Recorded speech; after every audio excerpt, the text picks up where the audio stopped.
Hello, everyone, and thanks for attending. Today, I'm going to take you through, for the next 20 or so minutes, unifying Microsoft Teams across tenants to accelerate M&As and cloud consolidations. So, quick introduction. I'm Dennis Rothmel. I'm the Director of Product Architecture here at Binary Tree. Binary Tree is a migration company. We've been doing this for 25 plus years. I personally have also been doing this for 15 years here and at Accenture beforehand. So I'm here today and I want to just take you through what does it take to take your two tenants and your Teams implementations and put them together. I'm going to break this down into three areas of conversation. First, the business drivers that are going to push us in this direction. Next, what challenges do we expect to face? And lastly, what solutions can we use to wrap this up and make this consolidation effort successful? Before we get into that, though, I want to level set a little bit on business situations and scenarios. So you've probably seen these before, but I just want to level set a little bit on understanding so you can get a sense for what's actually driving the need for this, and then kind of use that to orient your solution from there forward. So mergers, simple definition, is just 100% of two organizations coming together, trying to get the best value out of both. So from a business perspective, the reason for a merger is to take two organizations that run well, have them be very effective, and get the benefits from each other. And the acquisition side is a little bit different. So yes, acquisitions can be 100% of an organization, but typically they tend to be carve-outs and partial acquisitions potentially. So that presents unique sets of challenges in and of itself, just around making sure that your scope is defined. But the key thing to understand is that acquisition is from a growth perspective. If I'm an organization and I'm acquiring, I'm intending to grow. So minimizing things like user disruption is kind of important to make sure that that business that I spent so much money bringing into my organization is able to turn around and deliver the shareholder value that you expect from an acquisition.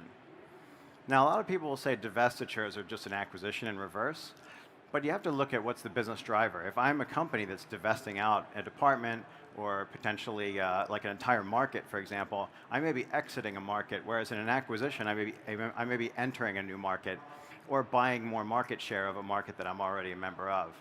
So in the divestiture world, you're really looking at the company that's executing the divestiture is really looking to monetize. They've invested a lot of time and effort building that business, and they're looking to monetize on the way out. So things like preventing risk to the existing organization as that department or market potentially exits the organization is going to be important, as well as reducing the cost that it takes to divest out an organization. So this is where things like security coming in and potentially having very stern requirements around what you're allowed to move and what you're not allowed to move, what kind of access you're allowed to have to environments, these type of things come into play, as well as timelines.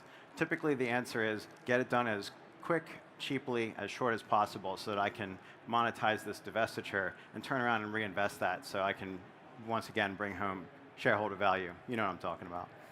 Lastly, cloud consolidations, and I want to call this one out specifically because it's quite different.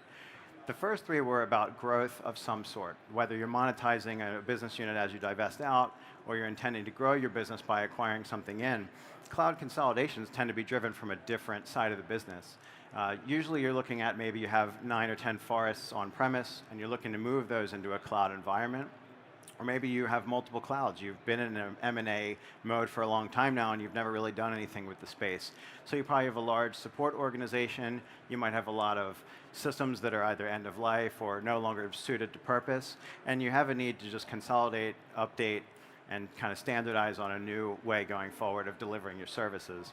And that's where you'll hear phrases like greenfields. I call these the lucky few. They get to do these kind of greenfields types consolidations. But it's just key to understand that each one of these is going to have a different set of business stakeholders. Are going to be your most vocal, your most forefront. They're probably funding a lot of the work that you're doing here. So just level setting on that understanding, I think, helps facilitate the rest of this conversation.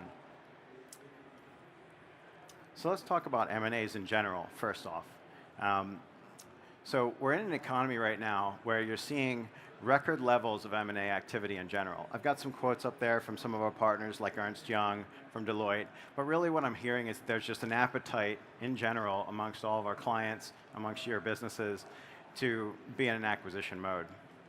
So when you're looking at it from that perspective, with nearly half of all companies looking at M&A activity as a growth platform for them, you do need to make sure that you're able to do these M&As in a way where you have effective and efficient integration and onboarding of these new parts of your organization. So whether you're divesting out and someone else is receiving that organization, you're operating that project together, you need to make sure that you're doing it so that the business value can be realized more effectively, right? The days of saying they'll figure it out as an integration strategy are over with, right? We're in a talent-hungry world where it's hard to keep the good people. So putting them through a divestiture, putting them through an acquisition where they're not well taken care of, where their integrations are not available to them, where they can't collaborate and continue to do the good work you pay them for, it's just no longer an acceptable option. So whether you're a company that's currently in active M&A mode, or whether you're a partner that works in this space consistently, having an efficient game plan and a strategy around these integrations is going to be key to your success long term. These next two ones might be a little bit of a no-duh, Dennis, but I'm still going to go through them anyway. The cloud is here, it's not going anywhere, right? So a lot of people are still in their journeys to the cloud. Some people are in the cloud wholly and they're in a multi-cloud world. But I guess the key thing to keep in mind is that in order to put these environments together, whether they be on-premise into the cloud, none of this is going to go away. You're in an environment where it's no longer the question of is there a risk in going to the cloud. It's more the question of what's the risk if I don't do this in the cloud. A lot of the technology integrators out there, Microsoft, IBM, et cetera, they're all developing their new solutions, their fancy solutions, cloud first. So us as consumers are kind of forced to be cloud first going forward. So having a strategy for consolidating in a multi-cloud world is going to be something that you're going to need now and ongoing. Now, lastly, if you hadn't read this in your LinkedIn or on the internet somewhere by now, and I'm the one that's telling you for the first time, then I get to say, great, you heard it first. Microsoft Teams surpassed Slack now as the largest consumed modern collaboration platform. 91 of the Fortune 100 are currently on Teams today. And I don't know about you personally, but I tend to open Outlook somewhere between 2 and 3 times a day. But my Teams client is open all day long. Right? It's just something that's very easy to consume. Businesses are able to provision it on their own. They don't need support from IT anymore, just to spin up a team, run a small project, net some business value, and turn that into revenue and get on with their life. So with that kind of things in mind, you just need to keep from the perspective of Teams is here to stay. This type of collaboration is new. And now we need to have some sort of answer as to how do we allow that to continue in a world where people are constantly merging, acquiring, divesting, and consolidating in many different ways. So let's shift gears now. Let's talk about the challenges, right? So at a high level, if we just start with what is Teams, right? Teams is a really nice overlay on top of some technologies that you're familiar with, as well as a lot of net new technologies that are more suited for purpose for what Teams needs, right? So Exchange is still there, SharePoint's still there, OneDrive is still there, but the chat capabilities for Teams are net new, right? That's not just Skype underneath. That was built from the ground up. The voice and video is dramatically improved from what we were used to when you had on-premise or when you were using Skype for Business Online. Just the quality of the services that are being delivered are quite different because they're all net new, they're all suited for purpose. But because of the fact that some of these solutions that underpin what Teams is are based on existing stuff that we all have skills and experience with, we're in a multi-data stored model. You've got some things like meetings that get stored into a Office 365 UG mailbox. You'll have chat content that gets pumped through Exchange to make sure they can take advantage of all the compliance and regulatory capabilities that are available in Exchange. And because of that, moving Teams isn't quite the same as just moving a mailbox, just moving a SharePoint site. You don't come in with the forklift, pick up the one pile of data, and put it in another location, and your Teams migration's done. It's a little more complicated than that. And next, we'll walk through a logical architecture diagram so you can get a better sense of all these boxes that should be a little more visual for those of us visual learners, myself included. But lastly, if that sounds like that's a lot of pieces of the puzzle, it is. There's a lot of dependencies. Just to move a single Teams site, you're really looking at a mailbox move, probably a SharePoint site move, potentially a lot of different OneDrive for Business, link shares, and content moves, and then a lot of reading and manipulating of data to manipulate those links and regenerate that content in the new Teams environment. I wish it was a simple PowerShell get move request, get move Teams request. I really wish it was, but it's a little more complicated than that. So let's take a look at a Teams site logical architecture, right? So if you just look in, you'll see a bunch of colored boxes. This diagram comes directly from Microsoft. I didn't want to reinvent the wheel here. I wanted to go straight to the source so that you're seeing what they're seeing, and this is all commonly referenceable content, but I just want to break it down for you a little bit differently. So let's take a couple of use cases, because I'd imagine most of you here consume Teams pretty regularly. So if I need to upload a document to my team, my product architecture team, maybe I made a new Visio that explains an architectural design for a new product and I want to share it with my team. Well, I can go and take that and upload it into a channel, and that'll get uploaded into a SharePoint site on the back end. And then a link will show up in the chat, in the channel and conversation. Dennis has posted a file, right? Vice versa, if I wanted to reach out to Rich Dean and my team back there and say, hey, Rich, I have a specific edit. I need you to look at this one document, and I send it in the chat, it'll look like I click the attachment button, and then when it's done uploading, it'll surface, and it'll kind of look and feel a lot like what you would have remembered from an Exchange mail attachment, but it's not. It's actually you uploading the document to OneDrive for Business, and then a link being generated that then starts to look like an icon of a document that you can double-click on and it'll load. But you're not actually taking that file and putting it into a chat window. You're actually putting a link in there which is wrapped up in a bow and makes it look very much like an object is sitting inside the chat itself. So when I hit send, what my coworkers are really getting is a link to a shared document that I've uploaded somewhere. So this is effectively the gone are the days of Teams, or of Exchange mail databases having piles and piles of attachments in them. The idea is let's leverage the technology for what it's designed for, which is sharing content amongst your coworkers to collaborate with. But then there's net new stuff, right? There's voice and video callings. You can take a meeting and you can embed it in a Teams channel. And then you can go ahead and record that meeting, and Teams will go out and extract the transcript from that and put that in the channel for you. So if you happen to miss a meeting and you weren't there for the decision making, and maybe that meeting is pretty lax on their actual meeting notes and minutes, well, that's okay, because you can look at the recording, there's a transcript right there. It allows you to collaborate in a different way, something that we're not used to. And finally, there's chat, right? So chat with Skype, if everyone remembers, if that person's not online, I can't reach them. And then WhatsApp came along and a bunch of other different solutions that we use in our personal life, and we said, this is garbage, we want something better. So in comes Teams and other solutions out there to give you that same response. You now have passive communication with people that you work with day to day. I can send a message to a coworker of mine who's out on lunch, they'll respond when they get it. And oftentimes I might have someone from my team reach out and say, hey, look, I know we have our one-on-one scheduled for tomorrow, but I have a client meeting I really need to attend to. Can we just push this off? And my response is probably just going to be the thumbs up sign, right? So being able to make sure that you can move all that content, get all that rich content of the linking of reactions and emojis and jiffies and all the content that people embed in these conversations, you need to bring that over, and it needs to be a realistic replica of what it was in the source. Otherwise, you could literally be looking at a conversation, and it looks like no one's ever acknowledged the fact that I agreed to fund that extra $1,000 for our work, off-site meeting. They might go back and look through retention and say, well, actually, that was never approved. And that's not accurate. So you got to make sure you're bringing content over realistically.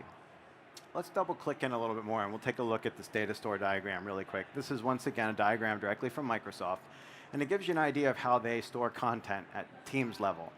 Now, you'll see some words that you know, and for those of you taking pictures, just make sure we scan you. We'll send you a link to the PowerPoint in case you need to refer to it, but you'll see stuff like files and messages that you're familiar with. So in the files side, you'll see that there's a split there. If the file was in a chat, it was using OneDrive for Business as the data store. If a file was in the Teams channel, for example, it was using SharePoint as the data store. So a lot of this stuff is common knowledge, and it's available out there in TechNet, and you can read through it yourself. But it's just good to get a little bit of context around it in the sense of what does it take now to put two Teams environments together, not just to understand what one Teams environment is by itself. So like I said earlier, you've got an Azure AD group object, some users that are all linked in there. You've got a unified groups mailbox that's storing things like chat, messages, calendar invites. You've got a SharePoint site that needs to move, potentially some mildly customized SharePoint pages and OneDrive links. All that content needs to be moved. All those links need to be translated, updated, and then represented in a way that looks and feels the way it did before. So let's switch gears a little bit. Let's talk about some requirements of a solution, right? How are you going to actually solve for this? I've got a tenant, I've got another tenant, I need to put them together. How do I make this work? So I want to skip and just talk about legal day one, for example, right? So day one interoperability. What do you need? Well, before we get into the Teams bit of it, it's nice to have the basics in place. Things like a unified global address list. So if Rich and I need to collaborate, Rich is from the target company, I'm from the source company, I can look him up, I can schedule a meeting, I can see his calendar availability, I can do all that work. That's normal stuff, that's what you'd see in any Exchange migration. And then you'd have another avenue on top of that where you may have legal day one requirements if you're in a merger and acquisition scenario where you need to be rebranded, even if you're not moved. Maybe you're moving 20,000 employees and you just can't do that in a big bang. So you need everyone to look and feel as though they're already in the contoso.com environment. You need to share that brand across multiple tenants. So you'll need to have that kind of stuff set up. And that's table stakes for legal day one. But now let's put a Teams spin on that. So Microsoft has a capability which is just publicly available. You can configure it right now called B2B, where you can invite people from another environment into your environment and allow them to access things like SharePoint resources or Teams sites. And that's great until you go to migrate and you have to unwind that Teams or that Azure AD stub user object and replace it with a real user object, right? Because then you would have naming conflicts, et cetera. But there's ways around that. We have directory sync solutions that allow you to attach that stub user, turn it into a bona fide, genuine, interactive log-on user account object.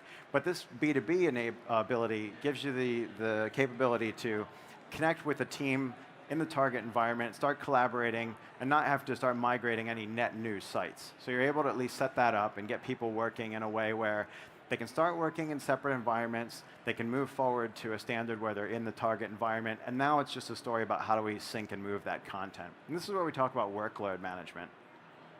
So, as I mentioned earlier, there's a lot of little moving parts underneath Teams. So being able to manage all those workloads cohesively and move them as a single unit, and also be able to do so using business level scheduling is important to the success of your migration. So you want to be able to represent that, and you want to be able to represent that to be able to scale. Now, I'll talk about scale for a second. So fun fact time. Most organizations, well managed or not, in kind of the small to mid class, have about as many user objects as they have groups. They have somewhere between like a 1 to 2 or 1 to 3 of servers to actual employees. We come and do assessments quite often, and you'll see something like your ratio of servers to employees is only 1.4. You're not doing too great on that side of the house, and that's something that needs to be clicked up. Well, now take Teams, where you don't necessarily have as much control and governance over when people provision them or what they use them for. So being able to have some kind of understanding of the volume and all the data that needs to be moved and be able to schedule that and do that at a business level is going to be pretty important. I mentioned content fidelity earlier, so being able to move that content and bring it through as a representation of what was there before is key. And you want to be able to do that from a single pane of glass. So let me leave you with 2 more sections here. So preparation is key. Everyone knows that. We've heard that phrase plenty of times. What you want to do up front is you want to assess your usage. How many users, how much data, how big is the iceberg? Next, you'll want to define the scope. You may have to look at things like, do I still want to bring this content over? Is it time to archive or destroy it? After I've made that decision, is this something that's in the scope for the divestiture? Is that IP allowed to go? After you do that, you want to look at understanding your impacts. I mean, users are people too. I think we've all been on the bad side of a poorly executed migration.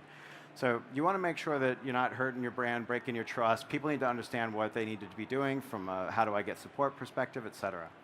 And lastly, communications. Tell them what they need to know. Tell them when things are going to happen. Who do they need to reach out for and able to be successful and able to be able to get back to and collaborate with sites that have just moved and make sure that that notification is all controlled. Now lastly, I just want to leave you with a little bit here from binary tree perspective. So in order to make this tenant-to-tenant thing a reality, we offer a solution called Power 365. It has a tenant-to-tenant component and a directory sync component. Now, directory sync component handles all your orchestration. It's our capability that we use to realign naming schemas, leave information behind that doesn't need to be there, keep membership up to sync for moves, adds, changes, deletes. And then on the tenant-to-tenant side, we have all the capabilities around moving your Teams environment, moving your Exchange environment, moving your Azure AD or on-premise AD user objects. We can move the underlying mailbox, which gets you things like the calendaring and all the messaging. We're able to move the files, their permissions, any delegations, OneDrive content, OneNote. We translate all those links. It looks and feels the same way as it did in the source. You double-click and the documents just open. So With that, I do want to just leave you with this last one of please, if you enjoyed the content, you want to talk a little bit more about your specific scenario, I'll be here right after the presentation. Otherwise, please come see us over at our booth. And you can also enter to win a Canon DSLR camera bundle for those of us who enjoy that sort of stuff. Thanks again for your time, everyone. I appreciate you, and have a great day.